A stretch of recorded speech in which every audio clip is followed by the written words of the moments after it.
Down trend తో బేజారైన share బజార్లో జోష్ నెలకొంది.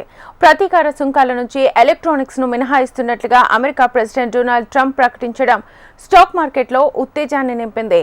కొనుగోళ్ల వెల్లువతో సెన్సెక్స్, నిఫ్టీ భారీగా లాభపడ్డాయి. అన్ని రంగాల షేర్లలో కొనుగోళ్ల జోరు కనిపించింది. ముడి చమురు ధరల తగ్గుదల, రుతుపవనాలు ఆశాజనకంగా ఉంటాయనే అంచనాలు కూడా మార్కెట్ సెంటిమెంట్ ను ప్రభావితం చేశాయి. ఆసియా గ్లోబల్ మార్కెట్లోనూ సానుకూల ట్రెండ్ నెలకొంది.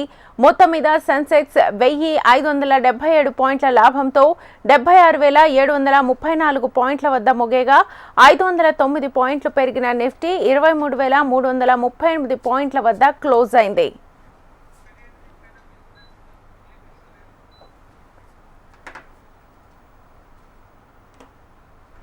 ఇక ఇదే అంశానికి సంబంధించి మనతో జాయిన్ అవుతున్నారు మురళీకృష్ణ గారు, business analyst. Sir, good afternoon. Good afternoon. So నిన్నటి వరకు డౌన్ ట్రెండ్ ఉంది, ఇప్పుడు కొంచెం జోష్ కనిపిస్తుంది. ఎలా అనిపిస్తుంది? ఈ షేర్ మార్కెట్లో ఏదైతే ఉత్తేజం నెలకొంది, ఎలక్ట్రానిక్స్ గూడ్స్ నుంచి ఈ టారిఫ్లను మినహాయించడంతో ట్రంప్ గ్లోబల్ మార్కెట్స్లో షేర్ మార్కెట్లన్నీ మళ్ళా లైమ్ లైట్లోకి వచ్చాయి. కొనుగోళ్లు వెల్లువెత్తడంతో అటు ఆసియా మార్కెట్స్ కూడా భారీగా లాభపడ్డాయి. దీంతో దేశీ స్టాక్ మార్కెట్లు కొనుగోళ్లతో పుంజుకున్నాయి. సెన్సెక్స్, నిఫ్టీ ప్రధానంగా చూసుకుంటే 23,000 పాయింట్ల ఎగువన క్లోజ్ అవడం అయితే చూసాము. ఇది స్ట్రాంగ్ సపోర్ట్ ఇన్వెస్టర్స్ నుంచి వచ్చిందని చెప్పుకోవాలి.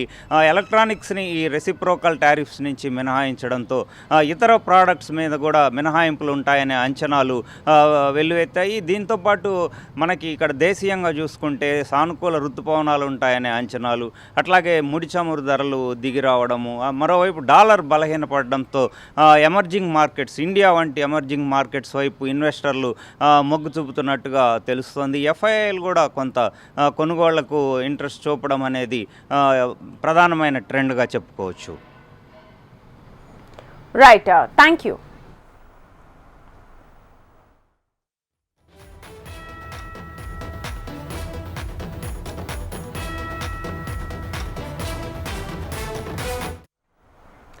డౌన్ ట్రెండ్ తో బేజారైన షేర్ బజార్లో జోష్ నెలకొంది. ప్రతీకార సుంకాల నుంచి ఎలక్ట్రానిక్స్ ను మినహాయిస్తున్నట్లుగా అమెరికా ప్రెసిడెంట్ డొనాల్డ్ ట్రంప్ ప్రకటించడం స్టాక్ మార్కెట్లో ఉత్తేజాన్ని నింపింది. కొనుగోళ్ల వెల్లువతో సెన్సెక్స్, నిఫ్టీ భారీగా లాభపడ్డాయి. అన్ని రంగాల షేర్లలో కొనుగోళ్ల జోరు కనిపించింది. ముడి చమురు ధరల తగ్గుదల, రుతుపవనాలు ఆశాజనకంగా ఉంటాయనే అంచనాలు కూడా మార్కెట్ సెంటిమెంట్ ను ప్రభావితం చేశాయి. ఆసియా గ్లోబల్ మార్కెట్లోనూ సానుకూల ట్రెండ్ నెలకొంది.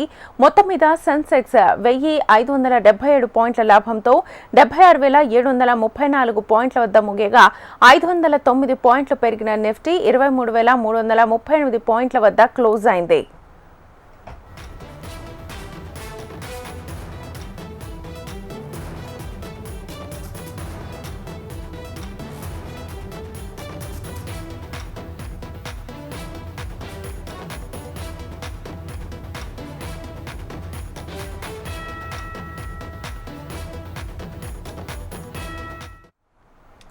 డౌన్ ట్రెండ్ తో బేజారైన షేర్ బజార్లో జోష్ నెలకొంది. ప్రతీకార సుంకాల నుంచి ఎలక్ట్రానిక్స్ ను మినహాయిస్తున్నట్లుగా అమెరికా ప్రెసిడెంట్ డొనాల్డ్ ట్రంప్ ప్రకటించడం స్టాక్ మార్కెట్లో ఉత్తేజాన్ని నింపింది. కొనుగోళ్ల వెల్లువతో సెన్సెక్స్, నిఫ్టీ భారీగా లాభపడ్డాయి. అన్ని రంగాల షేర్లలో కొనుగోళ్ల జోరు కనిపించింది. ముడి చమురు ధరల తగ్గుదల, రుతుపవనాలు ఆశాజనకంగా ఉంటాయనే అంచనాలు కూడా మార్కెట్ సెంటిమెంట్ ను ప్రభావితం చేశాయి. ఆసియా గ్లోబల్ మార్కెట్లలోనూ సానుకూల ట్రెండ్ నెలకొంది. మొత్తం మీద సెన్సెక్స్ 1577 పాయింట్ల లాభంతో 76,734 పాయింట్ల వద్ద ముగియగా 509 పాయింట్లు పెరిగిన నిఫ్టీ 23,338 పాయింట్ల వద్ద క్లోజ్ అయింది.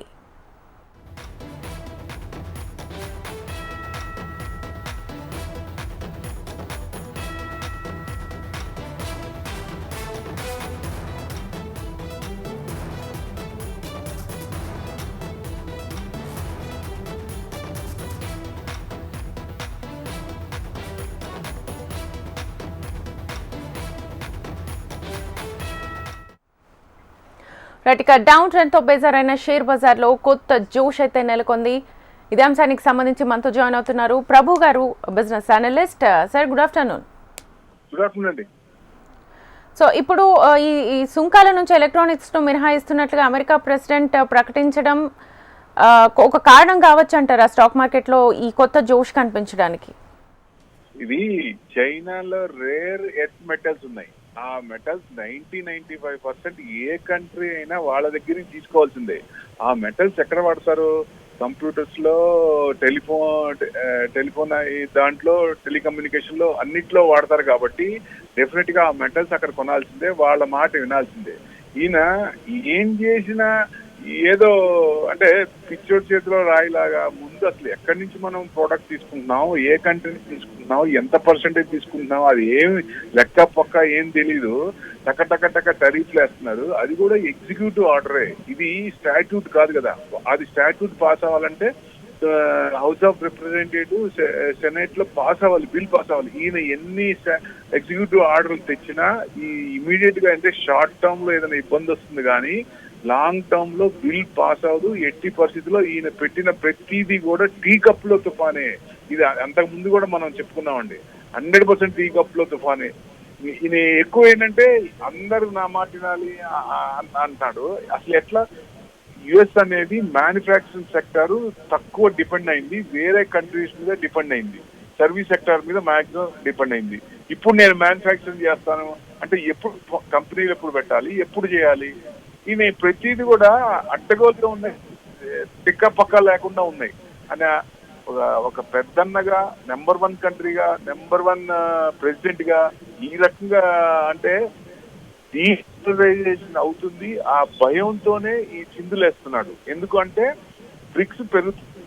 బ్రిక్స్ ఫ్యూచర్ లో కూడా బాగా పెరుగుతున్న భయంతో వాళ్ళు కన్వర్షన్ అంటే డాలర్ కన్వర్షన్ లో ఆ ట్యాక్స్ కట్టరు, మిగతా పెద్దన్న పొజిషన్ పోతుందన్న భయంతో ఈ చిందులే గాని 100% ఎట్టి పరిస్థితిలో వాళ్ళు డీగ్రేడ్ అవుతున్నారు.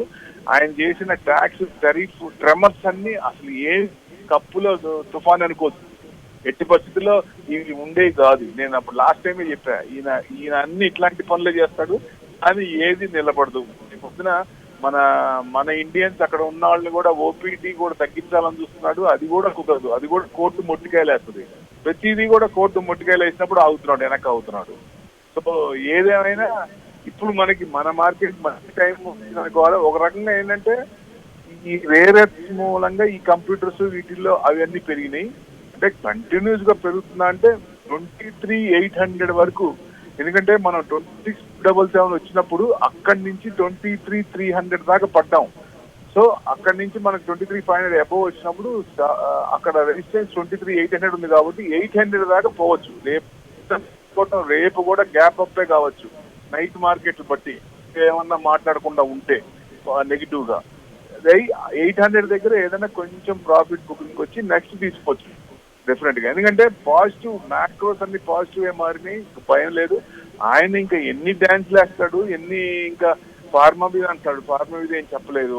ఏదైనా పార్టీ నుంచి రివోల్ట్ వచ్చింది, జనాల నుంచి రివోల్ట్ వస్తుంది కాబట్టి ఎట్టి పరిస్థితుల్లో ఆయన ఇంకా తీసుకునే ధైర్యం ఉండదు. ఫస్ట్ చూడండి 90 days అన్నాడు, 90 days అని తర్వాత రూమర్ అన్నాడు. తర్వాత మళ్ళీ నెక్స్ట్ డే 24 hours లో ఆ రూమర్ ని అఫీషియల్ గా డిక్లేర్ చేశారు 90 days పాస్ ఆన్ చేశామని. అసలు ఏం డిసిషన్ చెప్తున్నారు, ఏమి ఒక ఇది లేదు, భరోసా లేదు. మన మీద 26% ఫస్ట్ వేశారు, సెకండ్ డే మళ్ళీ 27 అన్నారు, మళ్ళీ థర్డ్ డే మళ్ళీ 26 అన్నారు. అట్లా డిఫరెంట్ ఒక స్ట్రింజెంట్ ఇది లేకుండా ఏదో క్లమ్జీగా ఉంది ఆయన చేసే పనులు. అంటే యుఎస్ కి మంచిది కాదు, డిగ్రేడ్ అవుతుంది అనుకోవచ్చు ఒక రకంగా. ఇది ఒక రకంగా మనకి పాజిటివ్. ఎందుకంటే చైనా యుఎస్ కొంచెం ఇదవుతున్న ఇట్లాంటి టరీఫ్ వార్ నడుస్తున్నప్పుడు ఆ చైనా నుంచి ఏదైనా ఉన్నప్పుడు ఆ మ్యానుఫ్యాక్చరింగ్ సెక్టర్ కొంత మనకు వస్తే అది మనకి బెనిఫిట్ అయ్యే ఛాన్సే ఉన్నాయి. మన మోడీ గారు, మన ప్రైమ్ మినిస్టర్, మనది అమృత్ కాల్ స్టార్ట్ అయింది. 100% మనం గ్రోత్. ఎందుకంటే లాస్ట్ 20-25 years లో చైనా ఎలా డెవలప్ అయిందో మనం ఇద్దరం సేమ్ ఉన్న లెవెల్ నుంచి వాళ్ళు ముందుకు వెళ్ళిపోయారు. సో ఇప్పుడు మనకి టైం వచ్చింది కాబట్టి ఇప్పటి నుంచి మనకి మూవ్మెంట్ రావచ్చు అనే ఉద్దేశం. ఆ మ్యానుఫ్యాక్చరింగ్ కంపెనీస్ ఏ అయితే ఉన్నాయో చైనా నుంచి అవి కొంత మన ఏపీఐ కూడా ఇక్కడ మాక్సిమం ప్రొడక్షన్ చేస్తే మనకే ఉపయోగం. ఎంప్లాయ్మెంట్ పెరుగుతుంది, జీడిపి పెరుగుతుంది, బాగుంటుంది. సో ఏదైనా మ్యాక్రోస్ అన్ని బాగున్నాయి. కంటిన్యూగా ఇక్కడ నుంచి విపరీతంగా అంటే అట్లా ఏం లేదు. గ్యాప్ డౌన్స్, గ్యాప్ లో చిన్న స్మాల్ డిప్స్ అనేది కామన్ అండి, వస్తాయి. కానీ లాంగ్ టర్మ్ వ్యూ అనేది పాజిటివ్నే. పర్ఫెక్ట్ గా నిఫ్టీ లాంగ్ టర్మ్ పాజిటివ్ అంటే 23,800 అబోవ్ తీసుకుని 900 క్రాస్ అయితే లోకి వచ్చే అవకాశాలు ఉన్నాయి. రైట్ ప్రభు గారు, థ్యాంక్ యూ.